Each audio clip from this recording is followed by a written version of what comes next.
hello po sa inyo. Mega love shoutout po sa lahat ng buong team Kalingap dyan. Shoutout sa lahat ng mga Edsinyas. Hello po sa inyo. Shoutout po. Ito na nga guys, Wow Life TV.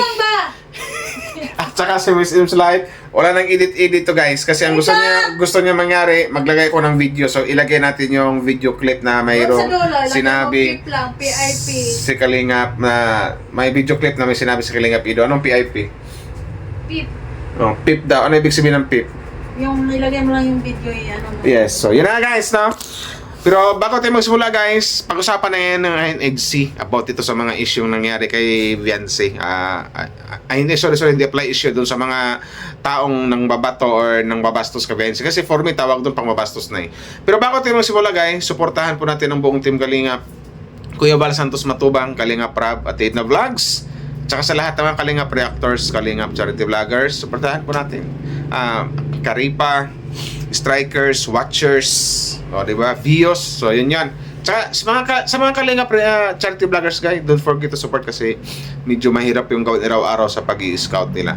So ito na nga, dadako tayo ngayon doon sa ito naman pangalawang content ko na to, pero pangalawang content ko to sa about doon sa picture na yon. Ang alam ko kasi may nag-comment sa primer ko kanina na kasi nag-react ako doon sa isang interview ni Kuya Mel. Shoutout Kuya Mel, no? Salamat Kuya Mel. Hindi nga ako nagpaalam kay Kuya Mel na i-react yung video niya eh. Pasensya Kuya Mel. Pero ano na yung Mel, video reaction lang yung Kuya Mel. So yun na nga na napag-alaman natin. Hindi, may nag-comment kasi doon na deleted na daw or binura na daw doon sa Jumcarl 80 na fan page. Jumcarl 80 na fan page na deleted na daw yung nag-edit ng picture ni Viancy na may humalik na lalaki.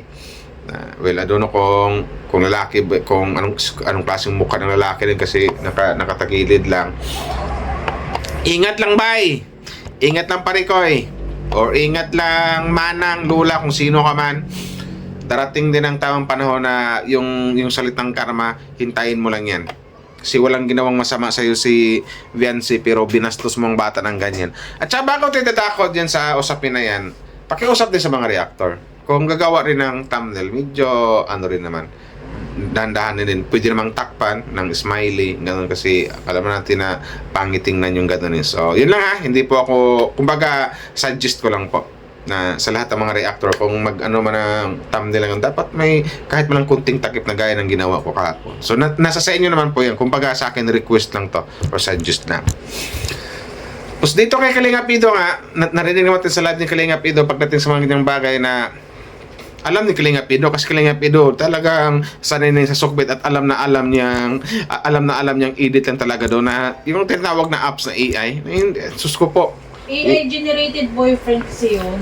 Yung pala, AI-generated boyfriend. So, ganun pala. Ano ba yun? Apps ba yun? Of course! Apps na yun. AI-generated boyfriend. So, malaman yung mga fans ka hindi niniwala kasi halatado naman talaga eh. Na doon sa makita natin na talagang edited lang talaga. So, yun lang yun. Yung lumang picture ni Viancy pa yung ginamit. So, naawalan ko sa bata kasi, my God, talagang for me pamabastos na yun. Kaya ulitin ko lang sa lahat ng mga reactor kung mag-content na nga doon, takpan nyo naman. So yun lang. Shout out sa lahat ng mga Kalingap reactors. No? So yun. Tsaka yun na nga, balik tayo kay Kalingap Ido. Di ba? Na alam naman natin na si Kalingap Ido, sabi nga niya dun sa ano niya kanina na maapektuhan lang ako kung nakita kong naapektuhan si Viancy. Alam mo, Roland, syempre, si Kalingap Ido, hindi yan basta-basta maniwala sa mga pautot dyan sa Sokmed. Kasi kung meron mang isang tao na mas nakakakilala kay Kalingap kay Viancy, si Kalingap Ido yun. Ay oo, kasi matagal na sila nagsama, di ba? Nagsama. Tama nga, matagal na silang tandem eh. Matagal sila magkakasama or of course, meron na talaga silang on or off kang banding. Oo. Di ba? So, hindi maniniwala si Kalingap Ido dyan because kilala niya si Viancy 101%. Yun. Tatawanan lang yan ni Kalingap Ido, although medyo nakakapikon lang siguro sa part pero iniintindi niya na yun na may mga buang talaga sa Sokmed. May mga bashers talaga sa Sokmed talaga. Yeah. Tsaka Kaya nga sabi ni Kalinga Pido na kumbaga kasi sikat na yung pangalan nila eh. Normal na yung marami silang fans, marami supporters. So malamang talaga tanggapin mo na o hindi, magkaroon na silang maraming bashers. Kasi mayroon talagang may inggit sa kanila. So yun. Alam mo wala pag gumawa niya is malaking talunan. Bobo ang gumawa niyan. Baka ito ba sinasabing pasabog? I don't know, pasabog na hindi. Hindi, ito nang name drop pa kasi may nag-live kanina na suspect ng ilan-ilan. Pero guys, huwag niyong awayin yung suspect na yun kasi unang-una wala tayong hawak na evidence. Nag-live siya kanina. So mahirap kasi pagdating sa mga kaso-kaso, kung hanapan tayo ng ebidensya, importante ebidensya talaga. May iba kasi na ang hinala nila yung may channel din. Hindi lang ako mag-name drop dito. So hanggat mari, huwag niyo munang Huwag niyo munang kantiin kasi wala tayong hawak na okay sana kung may hawak yung black and white or katibayan or patunay na siya yung nag-edit na yan, pwede niyo sugurin agad. Pero hanggat wala kayong hawak, huwag niyo munang huwag niyo munang kantiin.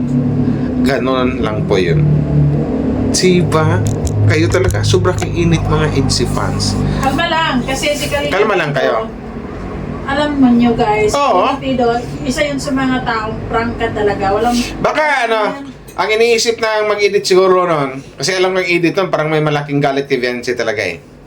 Malaking galit kay Viancy. Kasi kaya hindi ko rin masisi yung mga fans na mayroon silang tinutumbok sa nilang mga utak na parang sinabi lang parang siya yung gumawa, parang gano'n. Pero ulitin ko, huwag niyong kantiin kasi wala kayong hawak na ebidensya. Siguro iniisip na nag-edit na yun ng AI, generate boyfriend? AI generated yun. AI generated? Siguro iniisip niya, siguro pag ito ang ginawa ko, magagalit si Ido sa kanya. Mag-aaway silang dalawa. Skandalosong video kasi yun eh. Iskandalos yun. As a minor pa rin naman si Viancy. Minor pa si Viancy kasi si Viancy wala pang 18 eh. Magbilang pati ng buwan eh. 2 months or 1 month, something like that, bago mag-18 si Viancy. So, maling-mali talaga. Mayroon talagang, nako po, ang sarap demanda ng mga ganon. Kung makilala lang, di ba? Siguro iniisip ng basher na yon. Pag ito ginawa ko siguro, mag-edit ako ng picture ng Viancy na AI, tapos may nakahalik na ibang lalaki sa pisking niya, magagalit siguro si Kalinga Pido. So, shout out sa iyo, no?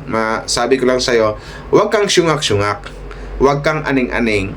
Huwag kang tanga. Huwag kang bobo. Lang yan. Kumbaga, si Kalinga Pido, anoan nga yan na moody or like mababa lang pasensya, pero hindi yan like mababaw, mag-intindi sa mga bagay. Lalo na pagdating kay Viancy. Oo naman.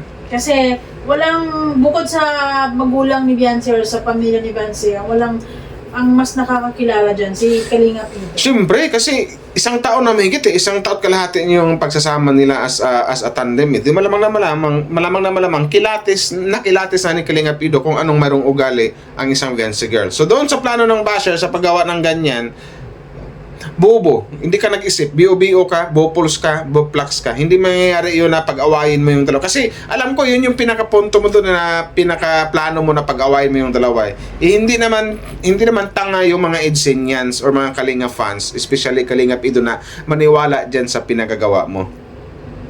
Hindi, walang ganon. Wala pong maniniwala dyan sa mga ginagawa pong pag-edit or pangmabastos kay Viancy Guard. Mag-ingat ka lang na hindi ka mahuli talaga kasi mayroong kang paglalagyan.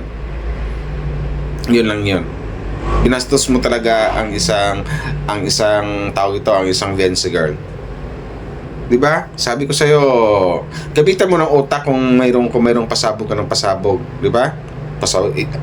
Yun na ba yung sinasabi niyong pasabog? Pangbubol yung pasabog niyo. Yun lang yun. At hindi maapektuhan doon si Kalinga Pido, hindi niyo mapaniwala doon ng isang Kalinga Pido dyan sa mga edit niyo. Yun lang yun. Kasi siguro mga basher, no? Siguro ang edit niya, ang mapaniwala ni siguro yung baguhan lang sa Sokmed. Baguhan lang sa social media, baguhan lang sa Facebook, YouTube, TikTok, yung mga may edad na. Mga may edad na hindi nila alam yung... na hindi nila alam na yung mga ganyan na medyo updated na talaga ang mundo ngayon na ang picture pwede nang paggalawin. Pwede nang pasayawin yung picture di ba? Yep. Pwede nang pasayawin. Gaya ng ginawa sa picture ni Marcos, Pangulong Marcos at saka ni Tatay Digong, di ba? Pinagtabi nila, pinagsayo-sayo nila. Diba? Pero yung ginawa niyo yung ginawa mo kay Viancy, hindi po makatao yon. Alam kong babae ka. Sana hindi ka makarma, no? O sana makarma ka. Sana hindi mangyari sa'yo. Kasi pampabastos yung ginawa mo eh. Kasi ang bukod maniwala sa dyan kasi yung mga may edad lang na wala pang kalam-alam or baguhan lang sa social media. Baguhan lang sa Facebook, YouTube or sa TikTok. Mapaniwala, uy, bakit ganun?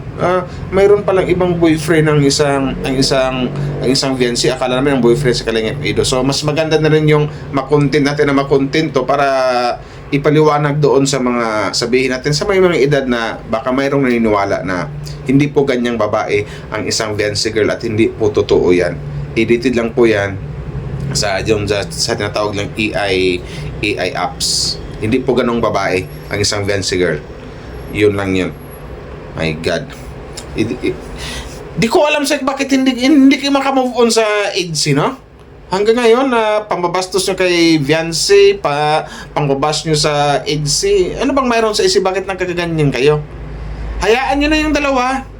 Hayaan nyo na yung dalawa. Or pwede kong sabihin, hayaan mo na yung dalawa kasi nagmamahalan sila. Life, naisip ko lang, kung wala silang off-cam moments, kung ang pagsasama lang nila ay yung kung anong nakita natin sa vlog, madali yung masisira sila.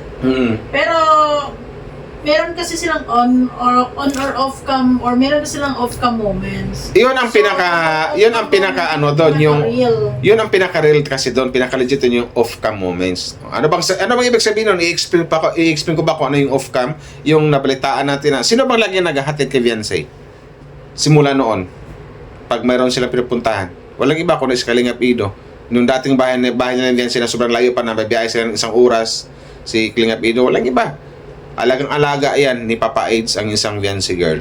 So yun. Yun yung mga, for example, sa mga off-cam moments, yung mga pag-date nila, yung mga ganon. Kaya kung ako sa'yo, lubay-lubayan mo na. Or kung ako sa inyo, lubay-lubayan nyo na ang EDSI. Kasi yung mga plano nyo ang paghiwalayin yung dalawa or pag-awayin yung dalawa or something like agalitin nyo si Ido, hindi malabo pong mangyari yan kasi kilatis na po ni Papa AIDS kung anong mayroong ugali ang isang Viancy girl at hindi ganong babae ang isang Viancy girl na magpapahalik. Edited, yung mga pag-edit yung pangbubo, halatadong inedit talaga. So, wag kayong sungak-sungak, wag kayong tanga. Yun lang yun. Kung bash kayo, mahalaga dyan ang mga EDSI fans, hindi naman walang pake kasi alam naman natin na maganda rin doon sa mga Idsinians, so walang pake yung mga Idsinians or mga EDSI fans kasi alam nila, may tiwala kasi sila. Open-minded din si Kalingap Ido for... Oo, malawak ang pangaraw ni Kalingap Ido. Kasi naiintindihan ni Kalingap Ido kasi alam niya sikat kasi ang EDSI. Kumbaga putok na putok yung kanilang pangalan EDSI, Viancy, tsaka Ido, tsaka Viancy. Kaya andun na, alam ni Kalingap Ido na magkakaroon talaga silang maraming basher. Although, andun na yung marami silang fans, supporters, nagmamahal sa kanila, pero tanggapin mo na hindi. Magkaroon silang maraming bashers talaga. Kasi maraming may inggit sa kanila. May ibang bashers yan, gusto silang paghiwalayin. May mga ganon kasi. Yung iba dyan, may gusto dito kay Ido. Wala akong binanggit na pangalan ginawa ko na example yun sa mga one of the bashers. Yun lang yun. Wala akong binanggit na pangalan. So kung ako sa inyo, ulitin ko lang. Kasi lahat ng ginagawa nyong kasamaan sa paninira nyo or pangbabash nyo sa EDSI, kay Viancy tsaka kay Ido, tigil yun na kasi lahat ng kasamaan mayroon niyang tuldok, mayroon niyang katapusan. Baka kayo ang mapagbalingan, nako po, baka makarma kayo, mademanda pa kayo, baka makulong pa kayo. Kasi hindi na po makatao yung ginagawa nyo, lalong kay Viancy na wala pang 18, ilang buwan pa lang bago mag-18 yan, pero binabastos nyo na. May nakahalik na, nag-edit na mayroong nakahalik na lalaki sa pisngi niya. Tsaka, pangalawa, panawagan sa lahat ng reactor ng Kalingap, next time kung gagawa po ng thumbnail, medyo takpan nyo naman po kasi hindi po kaya tingnan What can you say, Wow Life? About sa thumbnail? Tama. Tama daw. So, yun lang guys. Kumbaga ko lang yun. Pakiusap lang or suggestion ko lang, request lang. So, yun lang guys, no? Maraming salamat sa lahat ng mga edsin yan sa buong team Kalingap. Shoutout po. Maraming salamat sa mga nag-like and share. Wow Life TV and Miss M's Life. Bye-bye po. Thank you very much. Babush!